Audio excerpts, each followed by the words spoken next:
Buenas tardes, profesora Rosa Campos Pulido. Mi nombre es Eduardo Giles Martínez y esta es mi presentación relativa a la evidencia de aprendizaje de la unidad 2. El tema, pues, es la división celular de los organismos procariontes.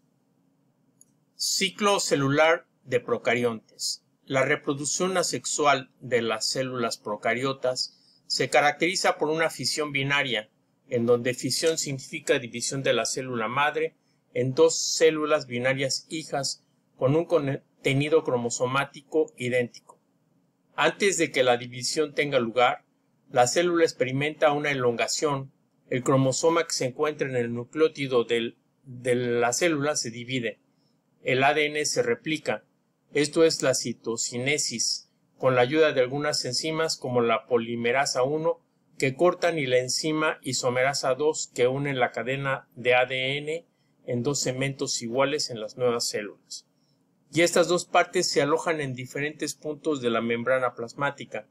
En medio de la célula alargada ocurre una invaginación inducida por la proteína FTSZ que poco a poco va estrangulando la célula en dos partes iguales, donde la proteína MIN-E orienta la actividad de la proteína FTSZ para que la división celular ocurra exactamente en la mitad, proceso que se conoce como septo.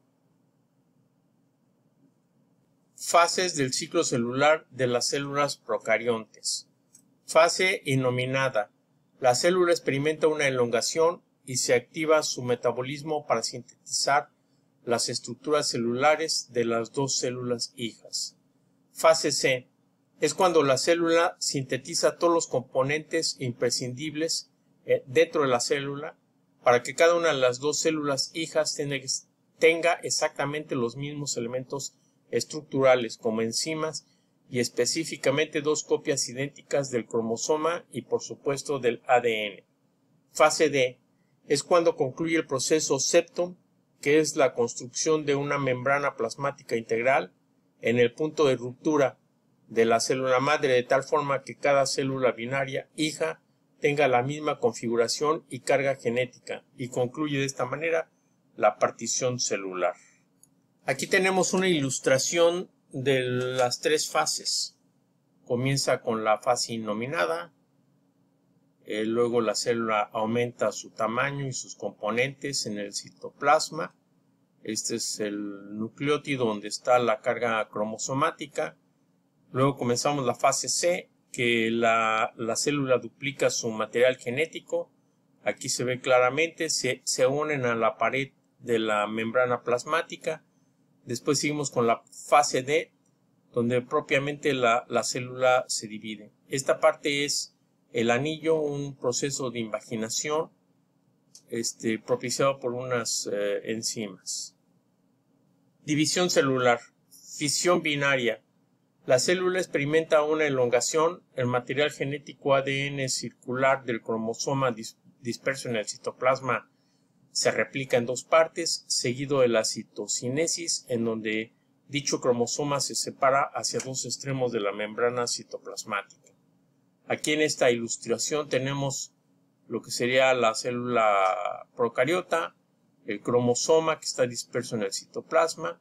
Esta es la zona de unión.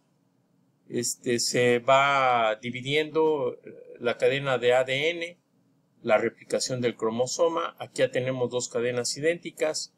En esta otra parte la célula se sigue alargando y aquí tenemos precisamente lo que ocurre. Se forma una membrana y una pared para cada una de estas dos. Es la división propiamente dicha, y aquí están ya las dos células hijas con todas las características idénticas. La otra forma de división celular de la célula procariota es la gemación.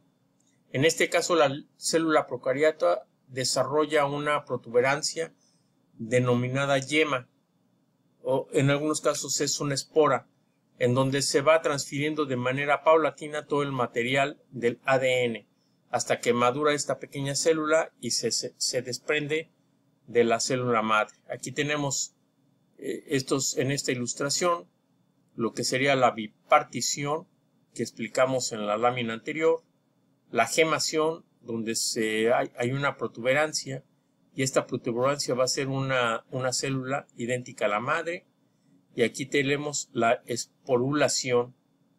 Entonces aquí está la célula procariota, y dentro de la célula procariota hay el inicio de una nueva célula y después se separa. Regulación del ciclo celular. La fisión binaria es solo una parte del ciclo celular, como lo podría ser la respiración celular o el crecimiento de la célula. Además de la replicación del ADN, es importante la incidencia de las proteínas FTSZ y MIN-E en la separación de las dos células hijas, como se describió al inicio. Esta es la bibliografía básica que sirvió de fundamento para la preparación de este trabajo. Muchas gracias, profesora Rosa Campos, por su atención.